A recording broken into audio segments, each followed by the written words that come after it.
What is up, everyone? This is the Jose Show. I hope everyone's having a wonderful Monday. I surely am, and we have a lot of hot tea to spill on today's episode, so now let's get started, shall we? Now, let's start off with Elon Musk. It has been reported that Elon Musk is buying Twitter for $44 billion, and he is basically in a victory by the world's richest man to take over the influential social media frequented by world leaders, celebrities, and cultural trendsetters. Now, Twitter agreed to sell itself to Mr. Musk for 54.20 a share, a 38% premium over the company's share price this month before he revealed he was the firm's single largest shareholder. It would be the largest deal to take a company private, something Mr. Musk has said he will do with Twitter in at least 2 decades, according to data compiled with Dealogic. Now, free speech is the bedrock of a functioning democracy, and Twitter is the digital town square where matters vital to the future of humanity are debated, Mr. Musk said in a statement announcing the deal. Now, he said he wanted to make Twitter better than ever.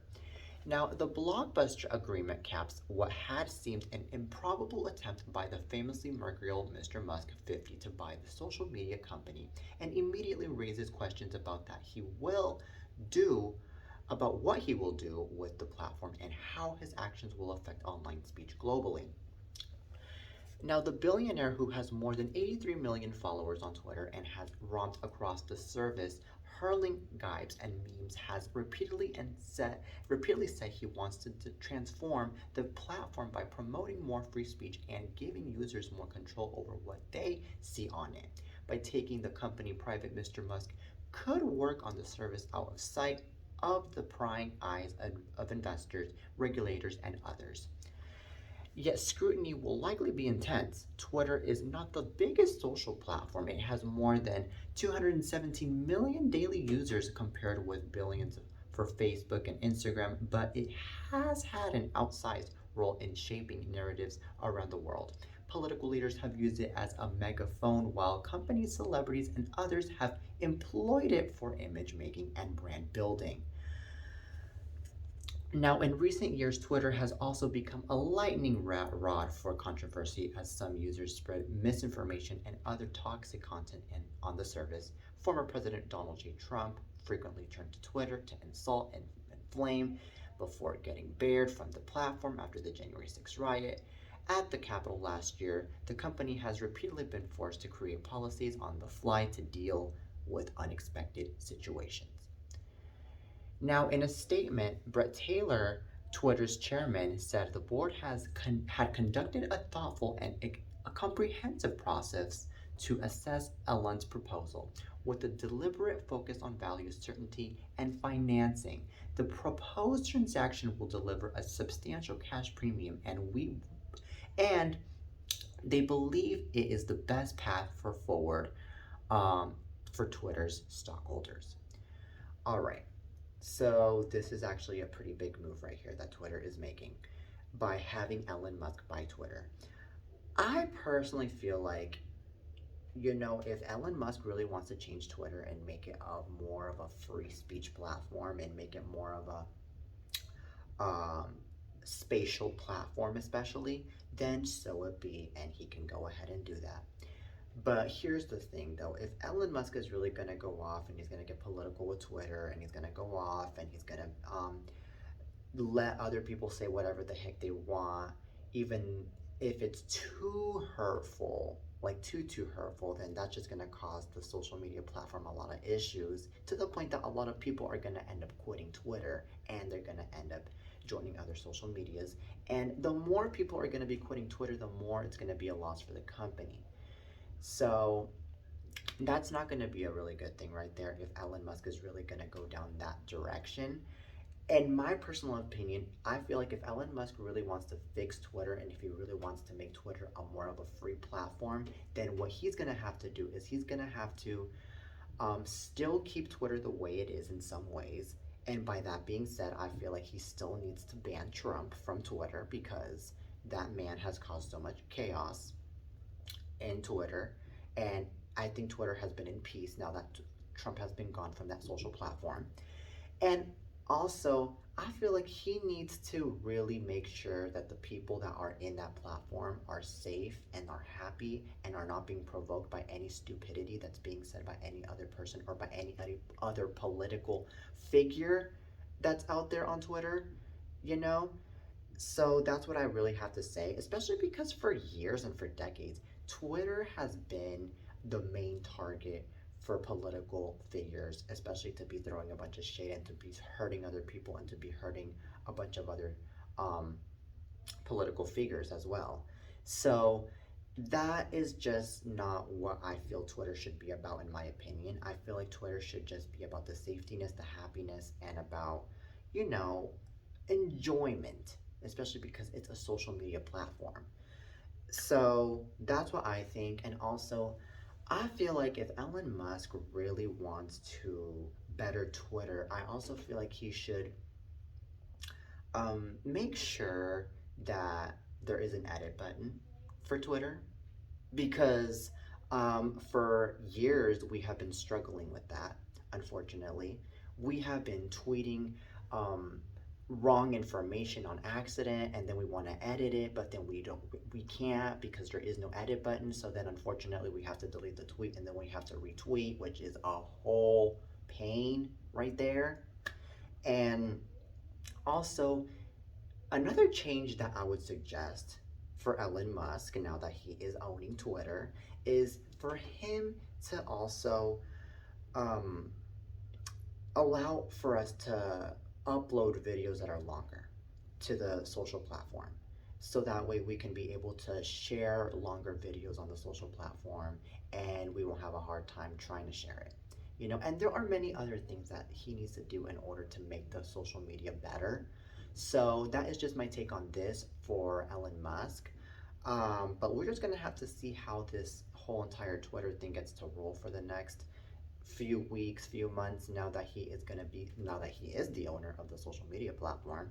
So that's what I think, and that's what I am just waiting. I'm waiting for what's gonna happen next. That's all.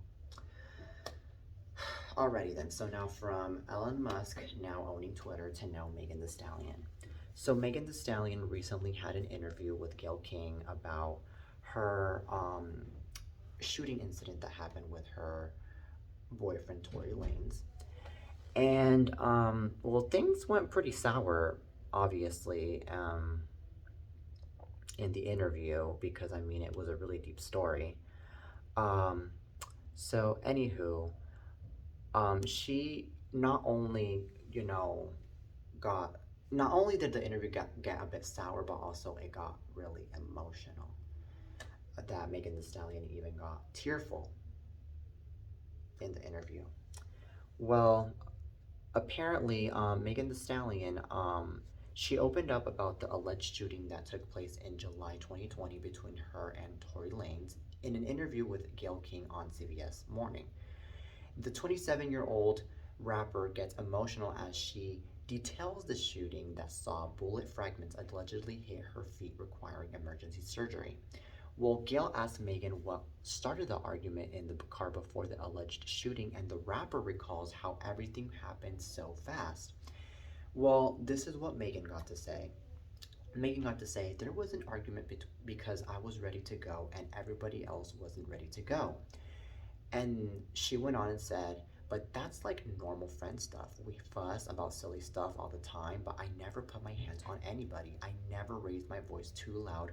Like this was one of them times where it was like it shouldn't have got this crazy. Well, then Megan Thee Stallion went on and said, the arguing in the car is getting worse, and I don't want to be in this car no more. Like, because I see it's getting crazy. So I get out of the car, and it's like everything happens so fast, she adds. Then she also said, and all I hear is this man screaming. He said, dance, B word, and he started shooting, and I'm just like, oh my God, like he shot me a couple of times. She claims through tears, adding that she was so scared. Now, Gail asks the Grammy-winning rapper to clarify Tory's alleged position during the incident. He is standing up over the window shooting, and I didn't even want to move. I didn't want to move too quick, like, because I'm like, oh my God, if I take the wrong step, I don't know if he's gonna shoot something that's like super important. I don't know if he could shoot me and kill me. Now, Gail asked, were you afraid for your life at that time? And then Megan responded, I was really scared because I had never been shot at before. And she even said that she got to crawl in somebody's driveway. All right, this is very, very sad and, of course, very intense. Um, Unfortunately, when you are around the wrong people, that's when stuff like this gets to happen, especially when you are in events like this. I think that Megan Thee Stallion is very brave to tell her side of the story, especially on a very important morning show like CBS This Morning. Because, I mean, not anyone will get to say stuff like this, especially on national television. And I feel like Megan Thee Stallion, not only was she brave enough to talk about the situation, but also she was brave enough to be in that situation where she almost got her life taken away. You know, she was brave enough to to be there and to, you know, try to not be afraid, even though of course she was afraid and she was literally like crying for her life in that very situation, you know. And I also feel like when it comes to situations like this, you know, not only do you feel like garbage, but also you feel like you don't know what way to go out. You don't know what way to go to a safer place because you have a crazy person after you that's doing stuff to you. And it sucks. It really sucks. So that's what is going on in my opinion. And um you know what? I feel like Megan Thee Stallion, she also um she has worked hard, super hard, and I feel like since she has worked super hard, she doesn't deserve to go through situations like this, and she deserves to be around better people. She definitely does. And Tory Lanez, I feel like I don't know what was going through that man's head for him to be doing that to Megan Thee Stallion, but I feel like he should have calmed down. He should have just definitely acknowledged what he was gonna do before doing what he did, and he should have been like, you know what, this is not worth it. I'm not gonna be doing this. This is ridiculous of me to be doing this. Put guns aside and keep it calm. That's all. But it's sadly not all people are like that, and sadly not all people think like that. Um, Also, Megan Thee Stallion, I can tell, is traumatized by the whole entire situation that happened. And obviously, I don't blame her because, I mean, anybody would be traumatized by a shooting like that or by anything that is intense like that because it was just too intense. It was just something that in life, it's too hard to forget. It's too hard to get rid of in your own mind. And I can imagine that it goes through her head every single day, especially whenever she's on social media and she sees that she's being talked about, especially about that topic. Or it could also be hard for her to even process the situation as she's going out and about and she's being asked about the situation as well.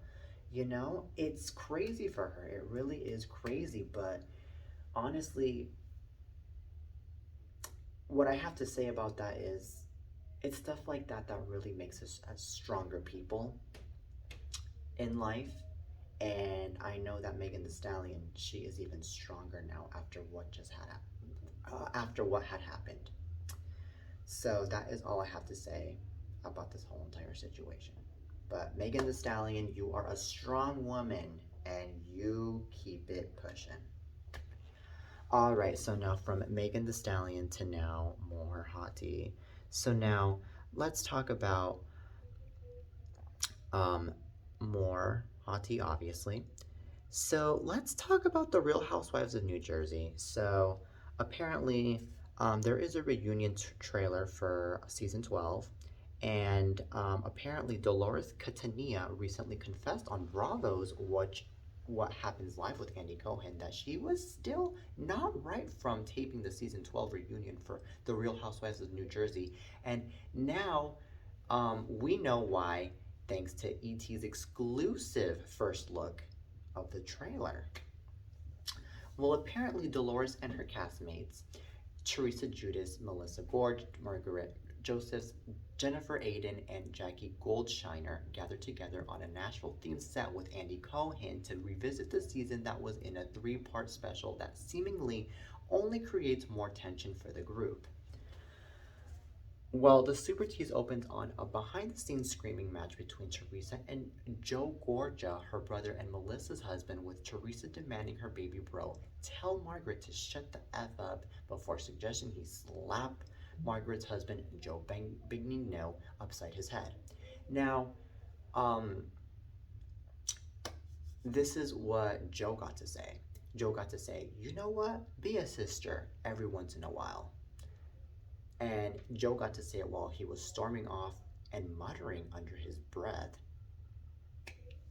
So then things are equally as heated on set, with Jennifer accusing Dolores of having a hidden agenda and Dolores calling her co-star an effing cunt. So anywho, things are just pretty intense here as far as we are noticing here in the trailer of the season 12 of the Real Housewives of New Jersey. Now, this is all drama over here, as far as I can tell as well, not just intense. And what I have to say is, this reality show, I don't know if it's either worse or if it's either as dramatic as the Real Housewives of Beverly Hills or as the Real Housewives of Atlanta.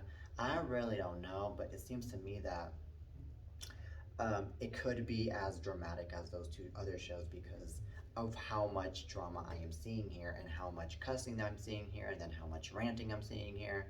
Now, I don't know, but to those of y'all that are huge fans of the season 12 of The Real Housewives of New Jersey, I feel like you guys need to definitely watch this and see for yourselves on what is really going to go on next, because it seems to me like, as far as what I'm seeing in this trailer, things are just getting more and more deep, and I think they're getting even more deep to the point that things are turning into a soap opera, and they're turning into not just a soap opera, but also into a total clownery fest, in my opinion, too. Just having to see this and this and that. It's like, let's just say The Bachelor mixed with the Real Housewives. That's how I see it as far as what I'm seeing here with all of this ranting and all of this other crap going on, and it's pretty funny in my opinion. And honestly, this is the reason to why I don't even watch these shows, because these shows are just, oh my god,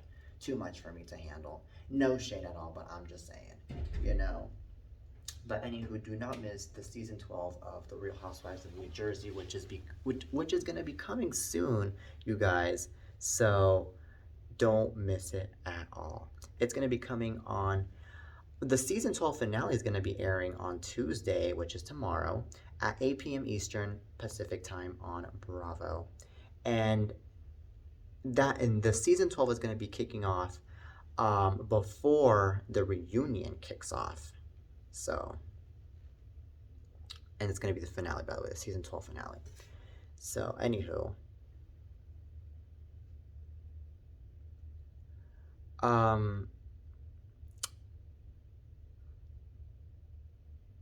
Alright, so now from that to now, more hot tea. So now, let's talk about Ashley Graham. So Ashley Graham shows her new tummy with sketch marks after giving birth to twins. Well, apparently Ashley Graham has a lot of gratitude for her body. On Sunday, the 34-year-old model who gave birth to twin boys in January shared photos to Instagram of herself posing topless in front of a mirror. And she got to say, "Hi, new tummy. We've been through a lot. Thank you. 3 months postpartum." And that's what she captioned.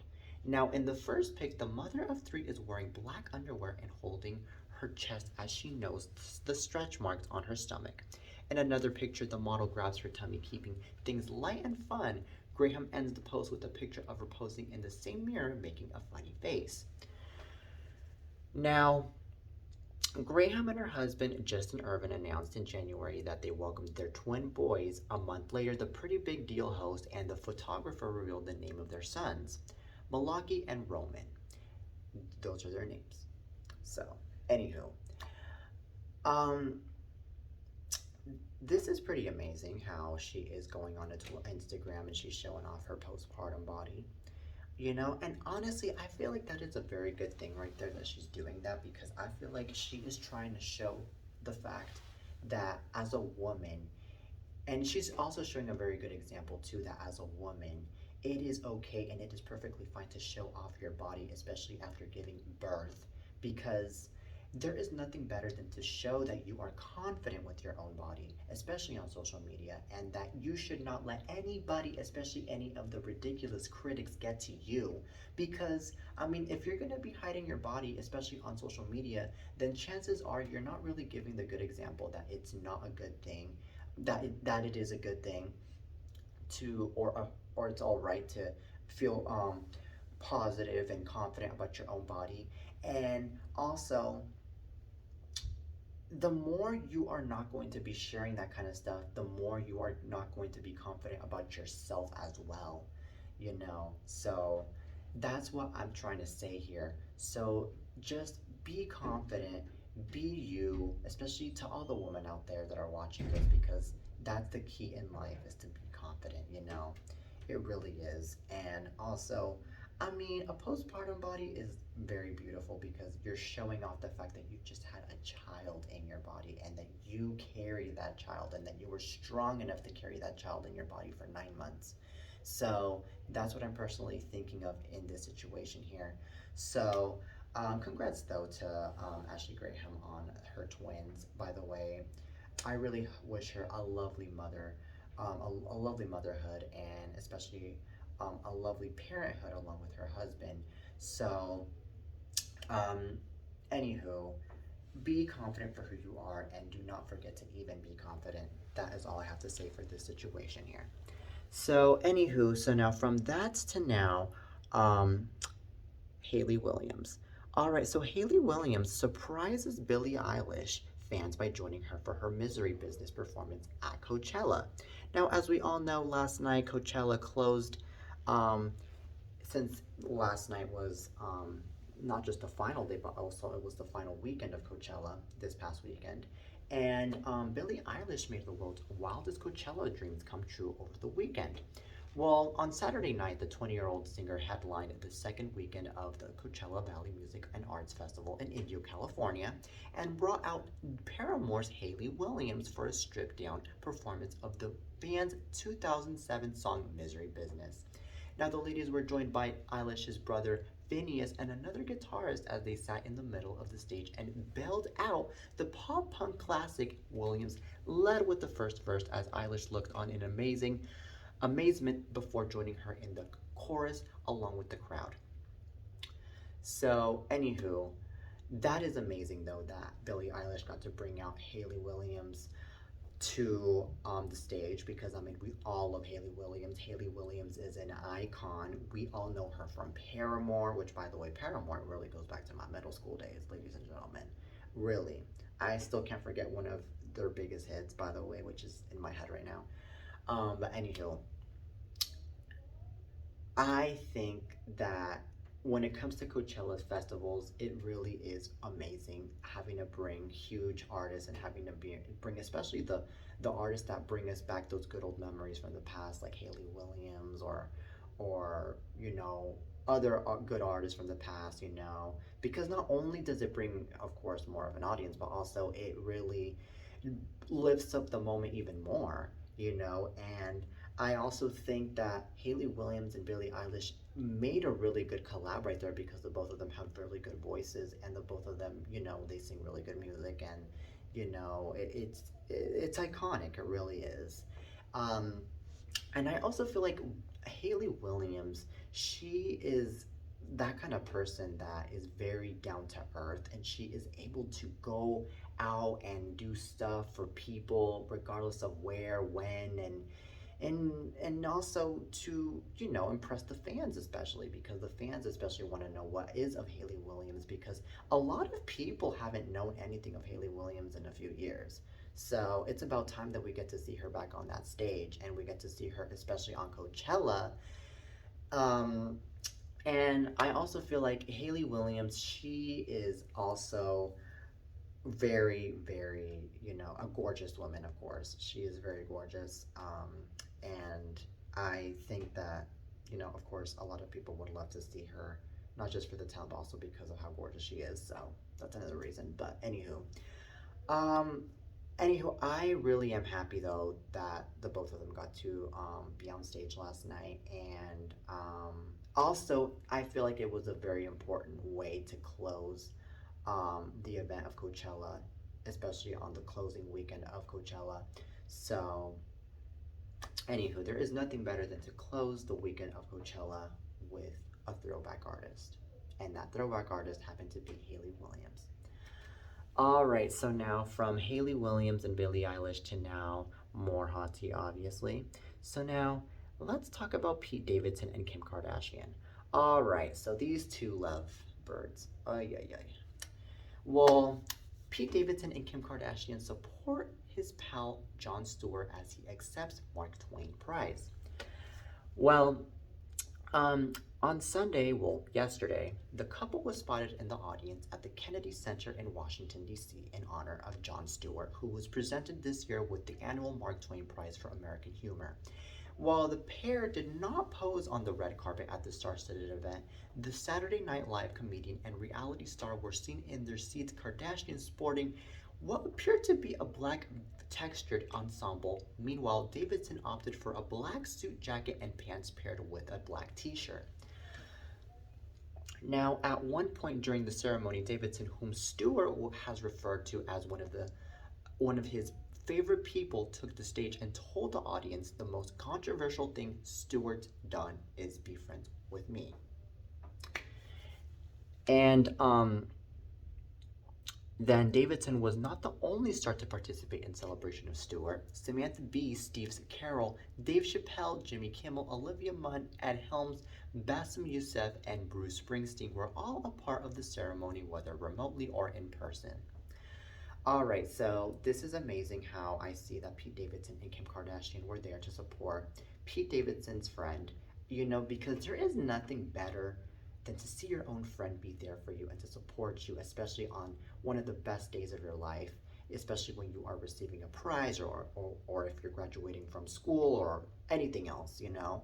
And I mean, there is also nothing better than to have a celebrity friend be there and support you, especially because, I mean, when you have a celebrity friend, I mean, that's when you get all even more attention. I mean, I'm just saying.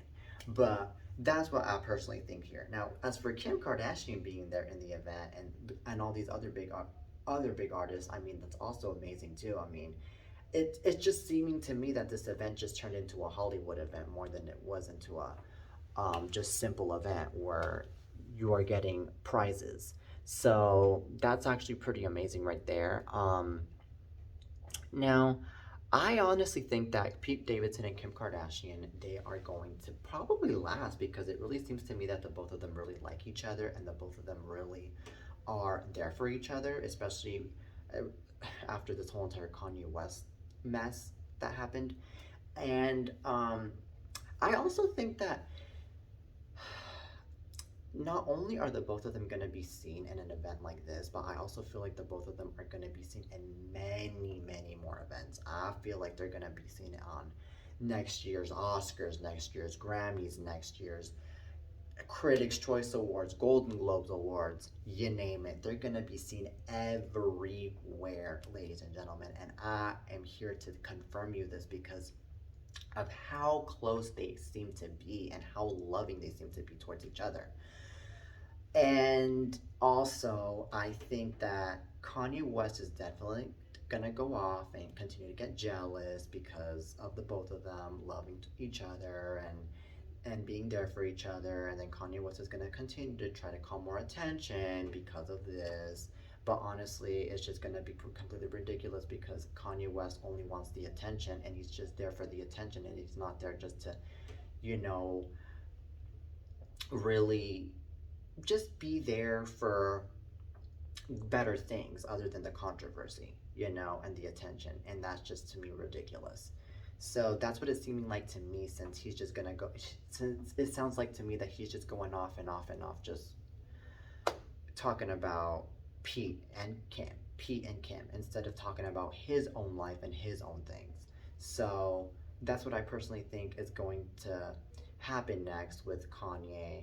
But I mean, the more we can do, the best thing we can do as people is we can just ignore Kanye, ignore his remarks, especially about Kim and Pete, and just focus on Kim and Pete. And I mean, if the both of them don't end up lasting, then so it be. Maybe life wasn't for it wasn't meant for the both of them, but I'm just saying. But anywho, that's pretty amazing how Pete and Kim were there to support Pete's friend, and congrats to Pete's friend on his prize for his Mark Twain prize. All right, so now let's talk about more interesting news, of course. So now let's talk about 90 Day Fiance Guillermo.